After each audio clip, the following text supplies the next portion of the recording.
Hey everyone, welcome back. Thanks for joining us. Today, we've got a brand new story to share with you. So let's dive in. And don't forget to subscribe to our channel to stay updated on all our latest content and show your support. So let's begin. My wife and I got married in September 2018 after being together for 3 years. Right before our honeymoon, we bought a house together in VA, and after we got back, we pooled our remaining money and time to completely redo her old starter home in MD and sold that in early 2019. We both work full-time jobs in Virginia. I make pretty good money, and she makes even better money. My wife, let's call her Katie, decided to pursue an MBA and started last fall. She had an educational trust that her parents started for her and therefore didn't ask me for any financial assistance.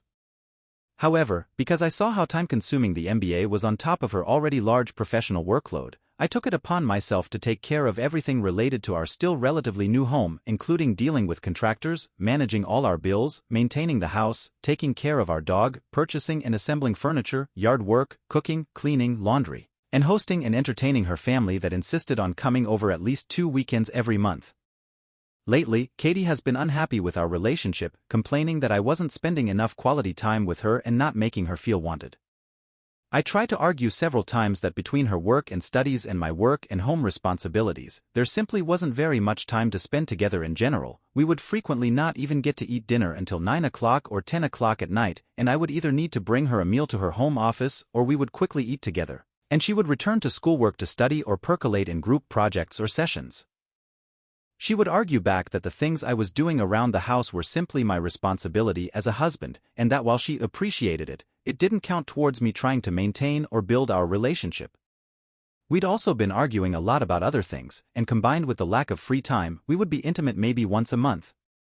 But after one particularly emotional and drunken conversation, about 3 or 4 weeks ago now, I vowed that, despite what I already thought was prioritizing her needs, I would go even further. I began to take off work. I, unlike her, still had to go in during COVID, go in late or leave early, stop seeing friends, skip workouts, and even wait until she was occupied with something else to even take a shower. Also, I could spend as much available time as possible with her between her obligations. As a result, things seemed to be slightly improving between us. And now we arrive at last Wednesday. As per usual, I was making dinner for us. We have a tablet in the kitchen that I primarily use for recipes. As I was finishing up, the tablet began pinging nonstop, and I checked out what was happening. As it turns out, the tablet is linked to her Google credentials, and I first saw an ongoing Hangout conversation between Katie and a friend, discussing what to do about someone's wife, who had come to our house that day while I was at work. Scrolling through the conversation history, I found more about Katie's lack of feelings for me and her longing and dreaming to instead be with some guy whom we'll call Luke. Physically shaking at this point, I decided to venture away from Hangouts and open her Gmail, where I found several emails, going as far back as March, between her and Luke, calling each other babe, de sweetheart, and my love. Unsure about what to do next, I first took screenshots of everything I could find, then stepped outside to call the only person with law experience that I knew, an executive at my company who I'd become friends with. He advised that I immediately confront her, but first call someone to come over to the house to act as a witness, in case things became physical or if she might later try to claim they did. So I had a friend over in about 20 minutes. I confronted Katie, and she confessed to the relationship and admitted that they had been intimate several times over the past 4 months, both at hotels and in our home. Now completely distraught, I tried to maintain my composure and asked her to leave. She stayed at a hotel for 2 nights, then, despite my protest, came home on Friday, stating this was her house too. She insisted on talking when she returned, and not having a witness this time, I decided to record the entire conversation on my phone.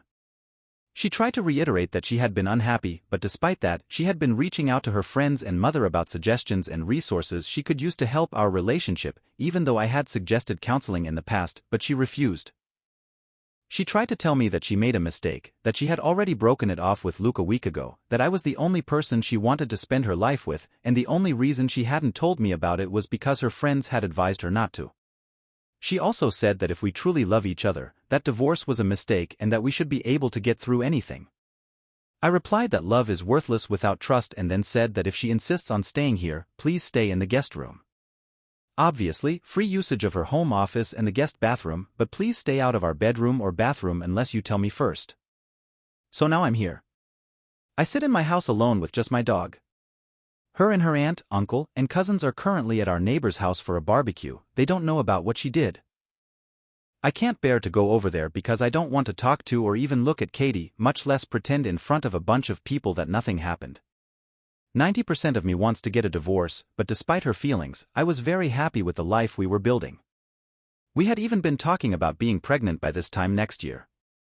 But no matter what I decide to do, I know I don't want to make that decision without getting more information about what I can do and what might end up happening if we proceed, and I definitely want to talk to a few VA lawyers to protect myself.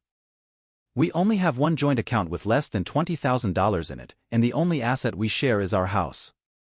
So that's it. I'm sorry for writing so much. If you've made it this far, thank you for reading.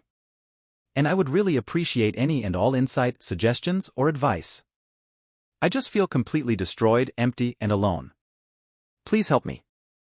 I am absolutely stunned and overwhelmed by the level of support you all have shown me. I truly can't believe that all of you would take the time to offer your advice, kindness, and wisdom to an absolute stranger. I am doing my best to read every one of your replies, and from the bottom of my somewhat shattered heart, thank you. This has been an unbelievable light in the darkest time of my life. Thanks for watching. If you enjoyed this video, don't forget to like, comment, and subscribe for more stories like this. See you next time.